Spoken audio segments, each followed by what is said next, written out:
there are two files only for the user management perspective you must know. So let's start with first topic, user management essential. So we have two files. One is passwd, another one is shadow in etc directory. And for user, you will find information in this file, password, and shadow, where actually the user's password is stored. So in upcoming session, we will go more into security side, so you know where you get what. I will also show you later on the terminal, but let's first understand this. We learned already head command in previous session. In this file, when you say head-n slash etc passwd, so you would see this is the root user, which is, I would say, like if you're coming from Windows background, so you have administrator over there. Similarly, in Linux, we have a root user. We will come on that, what these fields are and what is their significance. But here the important point, 0 and 0. Okay, again, here's the root, slash root, bin, bash. So these two fields, these are the user ID and group ID. Always remember, this is the interview question. What is the ID of the root user? So 00. And why this is important, so I'll tell you after explaining some couple of things over here. All right, so let's go ahead. So very first line, so I created this user dsocq.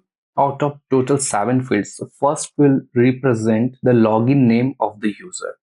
Second field, which is the password, and where password gets stored, password stored in slash etc shadow file. Historically, passwd file contain an encrypted password, and now the password, the location is changed, and which is slash etc shadow. We will also see that file. Okay, and X indicating that the password is stored in the shadow file, and that's what is here. So first field is username, second field is password, then third field is UID or user ID. Okay, the next field is the group ID. Whenever you create a user on Linux, there is also a group created for that particular user. So 1000, 1000. Okay, we will see more user, we will create, and we will talk it more about, but we are just learning what these 7 fields represent. Okay, so first one is username, second field represents password, third one is user ID, fourth one is group ID. Next we have user info, example full name. When you sign up, you provide your name, you also choose your username as well, right? In Linux, similarly, we have this field. After that, we have home directory, and it's, we know all the users home directory is created inside slash home. Okay, so if you install your Linux first time, and at the time of when you set a password and provide the user name, there is a directory also created. We will see more. We are coming on that shortly.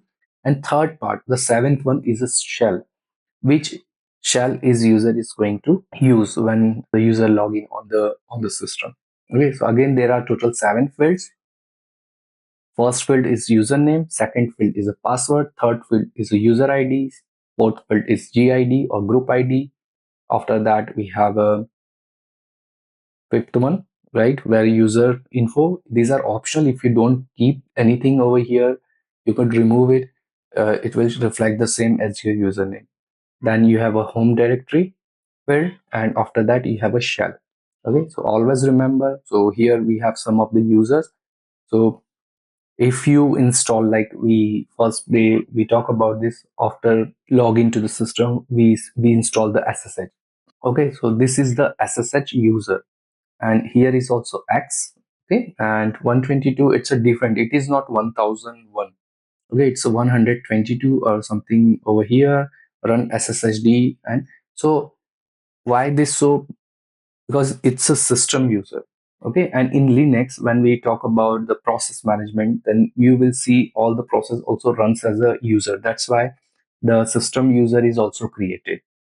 Okay, and when I talk about this root, so whenever whatever process has a ID 0, it means it belongs to root user. Okay, that's why root is very important, and it has a special. And additionally, if you work on container, and inside container, if you see any process is running as a user ID as a 0, it means it is running as a root. So Linux basically plays with the ID or numbers, okay, not with the name of the user. Okay, so these are the fields, and after that shadow file. And in shadow file, here we have 9 fields. Very first thing, it's a user. So for me, it's a user field is like this, and next field, which is the encrypted password. And in this case, I mean, I have hidden some of the content of this. Okay, you may access on your system, and you may check, it's very long string, okay, which is encrypted. But here we could see for this user we have a password, okay, and for this as well. But for this I don't have. Here I have bang sign. Sometimes in this field you may find asterisk sign or star sign or this one. So what it means, it means user account has been locked, okay. And when you have exclamation, it means the password not set or not usable. After that we have a next field. This field represents minimum number of days required between password change. Then next we have a maximum day. Then warning days, how many days before we send the warning or user get the warning your password is going to expire. Then we have a inactive days, okay, from how many days the user inactive after password expire. Then we have password expiry date, and the last field, okay, which is a reserve for future use. And what is future use, I don't know. And here we go, it looks something like this. Okay, remember we have only 2 files. One file is /etc passwd, where all the user informations are there, and this file has more information about the user password. And especially when you go into security site or user management sites, then here you will find, for example, if user is not able to log in, you quickly check what's the status, okay. And if user password expired, you could re-enable or recreate a password, and so on and so forth. So usually nowadays everything has moved to cloud or moving to the towards the cloud. So we have a different ways to manage the user, okay, using the IAM, like for example of in AWS what we do. But still you cannot create I am a user, right, for some XYZ reason, being a DevOps, being a AI engineer, being a data engineer, or so on and so forth. In then you have to create additional user, okay, so user can access, so you know where is what in case if you are doing so. Okay, so it's very simple, nothing special. Maybe I spend much time over here, but these are the foundation blocks we must know. If you have any questions, please let me know. All right, now it's my time to ask question. Okay, so which file contains user account information? First /etc passwd, next /etc group /etc shadow, and /etc g shadow. All right, the correct answer is passwd, where the passwords are stored. Next question, which file contains user password information? So here the thing is, when the first one, like when I talk about this one, so here we have user account information.